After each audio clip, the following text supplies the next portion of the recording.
Hey friends, Rob Franek, I'm editor-in-chief here at the Princeton Review. And folks, if you're prepping for the AP English Language and Composition exam, then today's video is for you, my friend. We're going to be sharing 9 key concepts that you need to master to ace the exam come this May.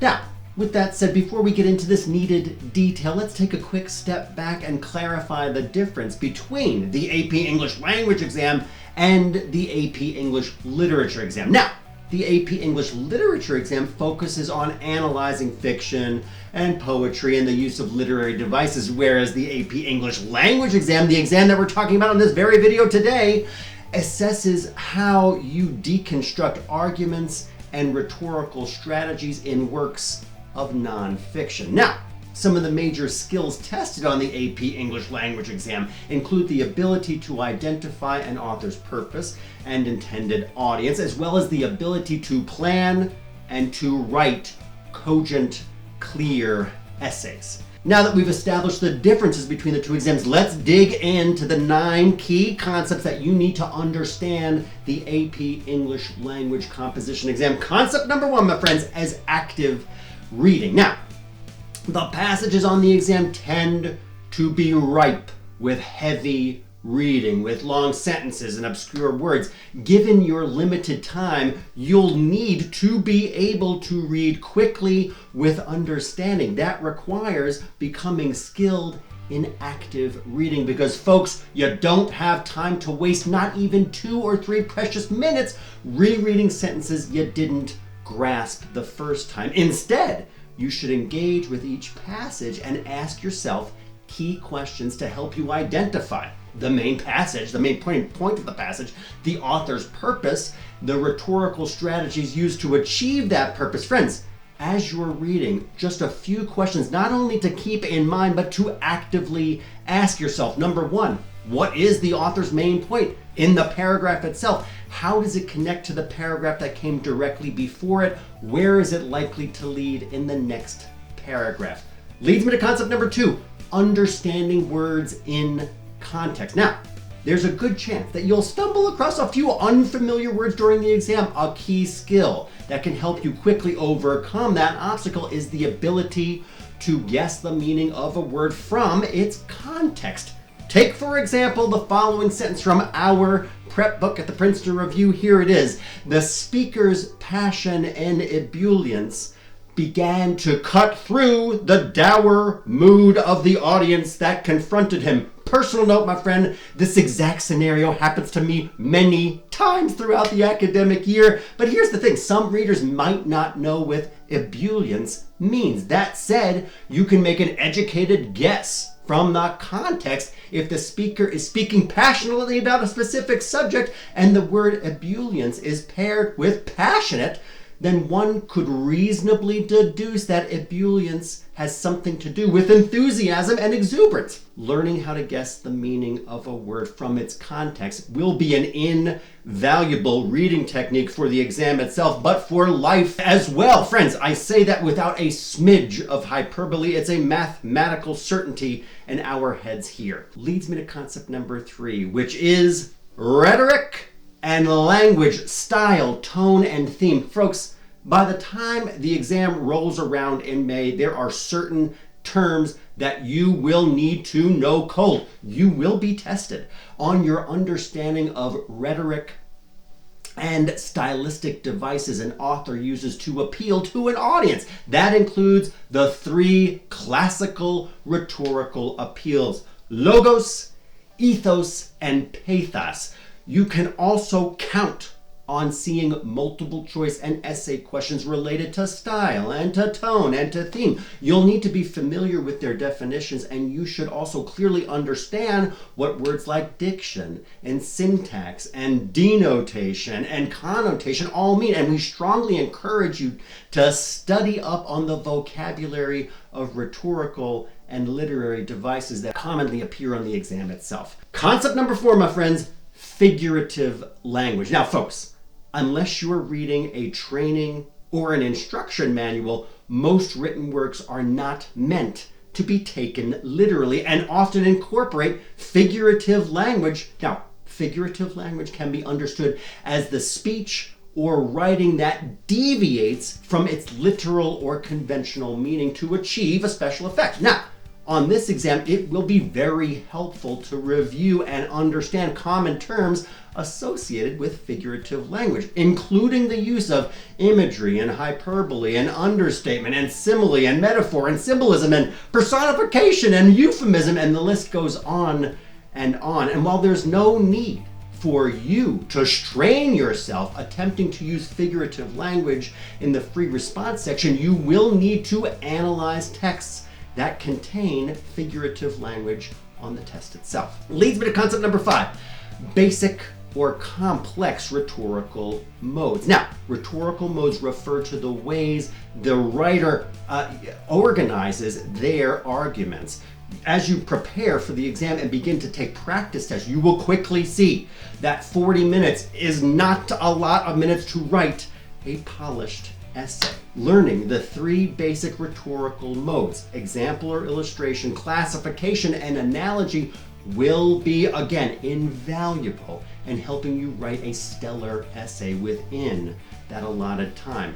Beyond the basics, it's also worthwhile to examine more complex rhetorical modes, and those include process analysis, cause and effect, definition, description, narration, induction, deduction. Knowing all you can about rhetorical modes on test day will not only help you recognize when those modes are used in sample passages, but it will also enable you to use them yourself with genuine ease in your essays. Now, concept number 6, and this is a really good one, rhetorical fallacies. Now, friends, writers use all kinds of faulty reasoning or rhetorical fallacies to push readers to a certain conclusion. Friends, be prepared to find these errors lurking in the passages or sources that you have to analyze on exam day. Remember, the test covers how language works, which includes how rhetorical fallacies are used or misused to hoodwink readers into accepting the author's conclusion. Friends, you should aim to fully understand common rhetorical fallacies such as ad populum, dogmatism, sentimental appeal, scare tactics, red herrings, faulty casualties. It's a fairly long list, my friends, but again, it's an invaluable one for us to have at the ready in our noggins on test days. With rhetorical fallacies, the conclusion may appear to be true at first, but the link to the evidence that's supporting it will crumble if you're effectively reading. Remember our concept 1. So always remember to check in with yourself and ask, why should I believe this? On the exam, you need to be able to recognize faulty reasoning so you won't be led astray in your multiple choice answers or mistakenly use them in your own essays. Concept number 7, having a conversation with your sources. Folks, in the synthesis essay, you'll be given a scenario and tasked with writing a response using at least 3 sources to support it. You'll need to cite the sources and use and incorporate them into your own position. You'll be assessed on your ability to judge the best sources to back up your position. Next, incorporate other writers' claims in your own argument. And last, draw on sources in order to help develop your argument in logical and persuasive ways. Remember, your aim is to seamlessly weave your sources together to support and develop the position that you take. And to do this, act as if your sources are having a conversation with each other. Imagine sitting in a room with all of the creators of your chosen sources, with each person contributing to the discussion. You want to respond to each of them, each person's comments, build on them, and then use them to create a well-supported argument on your own. You'll also want to identify fallacies in sources that don't agree with your argument and point those issues out to help make your position even stronger. Now, as with all free response questions on the AP English Language Exam, the synthesis essay gives you the opportunity to demonstrate the totality of what you've learned in the course. That leads me, my friends, to concept number 8, and we call it the rhetorical diamond. When it comes to the rhetorical essay, AP evaluators are assessing your ability to analyze the techniques an author uses and discuss how those techniques contribute to the author's purpose. Now, you'll want to demonstrate the following 3 skills. Number 1, an understanding of the author's intended purpose, which you'll of course determine through active reading. Again, our concept 1. Number 2, the ability to identify the chief rhetorical strategies used to achieve that purpose effectively. Rhetoric and language, our concept number 3. And an analysis of how those strategies contribute to the development and effectiveness of the writer's arguments. Rhetorical modes, our concept number 5.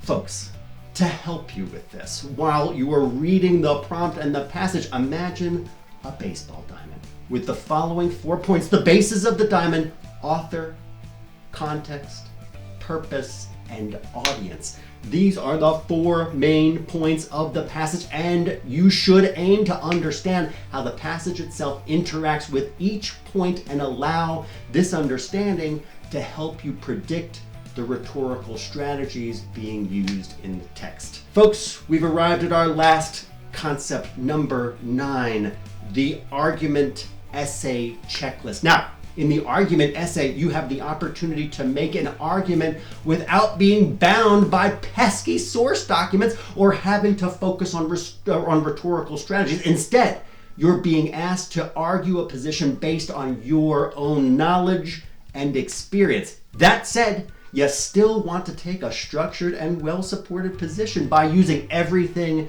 that you've learned in your course. Now, to perform that well, follow these 4 super simple steps in this argument essay checklist. Number 1, take a definite position so it's clear where you stand on the topic in the prompt. Number 2, develop an argument that builds and moves forward. You don't want to repeat the same points in different ways. Number 3, support the points in your argument using evidence from your knowledge and your experience. And finally, point number 4, provide commentary explaining how your evidence supports the argument that you're making.